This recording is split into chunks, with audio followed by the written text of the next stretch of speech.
pode sair do operacional, não que não pode sair do operacional. Por que ele não está no operacional, então?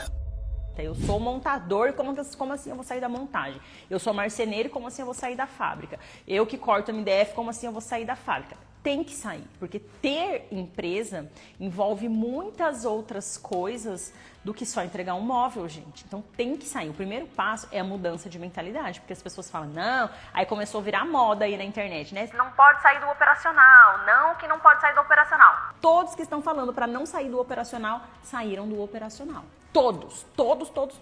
Porque não tem como a empresa crescer sem com o dono estando no operacional. Aí o cara fala, não, que é guru de palco, que é não sei o quê, que não pode sair do operacional.